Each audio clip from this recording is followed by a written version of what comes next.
Today, get ready for this, drum roll, a semi-obscure federal agency made an announcement about a semi-obscure regulatory issue, which 50 years from now, we may look back on as the most consequential development during Barack Obama's presidency. Seriously, for the future of innovation in this country, the way we communicate, our economy, and the way that we consume media and information. Basically, for the way we live our lives decades from now. And in order to understand the impact, first consider this, okay? When you move into a new house or apartment, place is empty. Stuff is all in boxes, you gotta order pizza because nothing works yet. And in order to get the place functioning, gotta make a few calls. First, you may need to call the water company, make sure the water's running. At some point, you're gonna need to use the bathroom. You gotta call the electricity company, get the lights turned on, or if they're already on, at least transfer the bill into your name. At this time of year, definitely gotta call the gas company, get the heat turned on, you're gonna wanna cook. And then you're gonna need internet.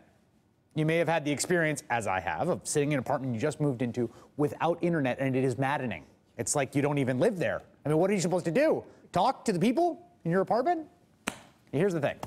All those things you have to get turned on when you move in, that checklist, we understand those intuitively as utilities. They're services you essentially cannot live without. That is not how the law sees them. Under current law, water, electricity, and gas are utilities. The internet is not. It's basically just like any other product subject to the whims of the market. Now, as of today, however, that may be about to change. The Federal Communications Commission just announced a proposal to reclassify internet as a public utility, regulated by the government to maintain free and open access. A principle we know as net neutrality. In an online essay for Wired magazine, FCC Chairman Tom Wheeler wrote today, quote, "I am submitting to my colleagues the strongest open internet protections ever proposed by the FCC. My proposal assures the rights of internet users to go where they want, when they want, and the rights of innovators to introduce new products without asking anyone's permission." These new rules will have profound implications for the future of the internet because the government will have a lot of power to require broadband companies to offer services to everyone on equal footing.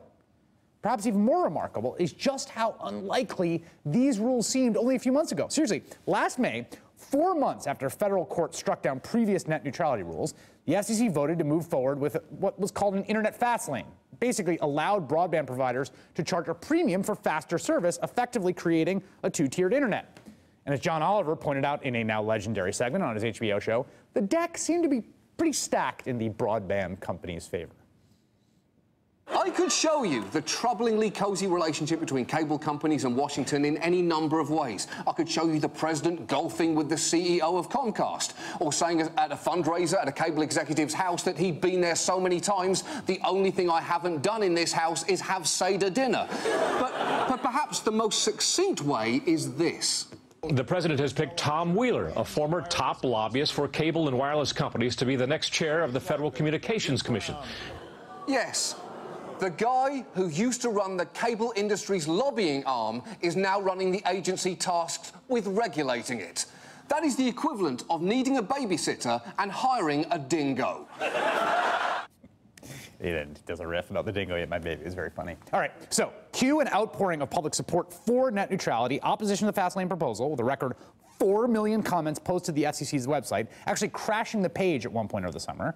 Now, by October, the FCC was considering more of a hybrid approach to regulating the internet. And then last November, President Obama comes in and drops the hammer. Cable companies can't decide which online stores you can shop at or which streaming services you can use. And they can't let any company pay for priority over its competitors. To put these protections in place, I'm asking the FCC to reclassify internet service under Title II of a law known as the Telecommunications Act. In plain English, I'm asking them to recognize that for most Americans, the internet has become an essential part of everyday communication and everyday life.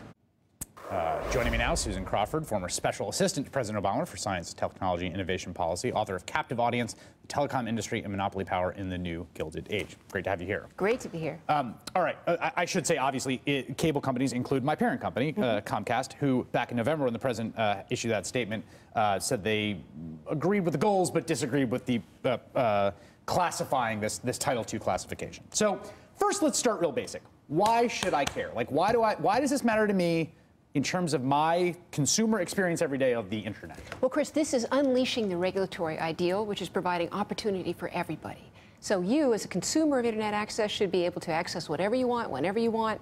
And can't I do that already? Well, it's not clear because actually these gatekeepers have unlimited power to do whatever they want. Their potential power is unconstrained. So here the government's saying, we're in there. We're going to be a cop on the beat. We're going to make sure that when internet access providers connect with other networks, like Netflix and other players, they've got to treat them fairly. And when they're sending stuff to me, they've got to be fair. Okay, right. So the nightmare scenario here, from your perspective, activist perspective, is something like this. Cable company finds itself competing with Netflix, right? Netflix wants to sell you this stuff. Of course, they got to use the cable company's pipes to get you that stuff. The cable company says, well, maybe we're just going to slow down that Netflix connection a little bit, and then you're trying to watch it, it doesn't work, and you're like, you know what, screw it. Right. That's the fear, right? The fear is that under the previous regulatory environment, it was theoretically possible for those providers to do that, essentially to strangle their competition. It was at least regulatorily possible. Absolutely. It's like Chris Christie and the traffic cones on the bridge. Same kind of idea. The consumer would never know what was happening. What happened today? That's a great example, right? You're sitting, that's very good. So you're sitting in the traffic and you're like, why is this traffic? And it turned out that someone put those cones there on purpose, but you have no idea. How would you know? And so the problem for the FCC is that its regulatory authority was unclear, not because they don't have the authority, but because they'd slapped a different label on high-speed internet access during the Bush era in 2002, 2003. They'd call it an unregulated information service. Turns out that's not what internet access is. It just gets you from point A to point B with information. So the FCC's now put a better label on it. So they called it telecommunication services. Okay, it's a telecommunication service. Right. So let me say this. Let's say that David Cohn of Comcast were sitting here, or someone else from my parent company were sitting here. I think they would make the following argument. They would say something along the lines of the following. This is investment, capital-intensive investment we've done to lay this cable. There's fiber that certain companies are laying.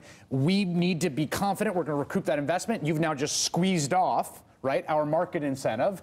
We're not going. You're laughing as I'm saying this, but this is the argument they're making. Right. You've now squeezed off our incentive. We don't know. We're now going to be regulated like utilities, so maybe we'll stop laying cable everywhere. In fact, all these actors are saying different things to Wall Street. They're saying this will make absolutely no difference to the way we invest, our plans for investment.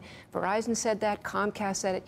Google said it about their Google Fiber plans, that Title II classification makes no difference at all. So they've been. You're saying they're telling Wall Street, don't worry, don't run from our stocks if this comes down. And in fact, their stocks went up today. So. Their stocks did go up today. So the stocks went up today. Is there some argument that this is actually some kind of crony capitalist way of essentially creating barriers to entry? That you basically said the companies that exist now are going to exist forever, and God, does anyone really like their utilities? No, actually, what they're banking on is the certainty that the chairman is not going to impose any form of rate regulations, not going to be setting prices, not going to be requiring them to share their facilities with anybody else. So they've got that. Key. They're hanging on to that, and that gives them a lot of certainty. But the president, at the same time, is pushing competition into this marketplace because right now, 3 out of 4 Americans can only get one choice for their 25. 3 out of 4, one choice. You move into that apartment, you got one choice, right? Right. Susan Crawford, thank you very much. Thank you for having me. All right, I will tell you the actual craziest story in the world right now. I'll tell you what it is. Plus, also, Fox News takes on Frozen.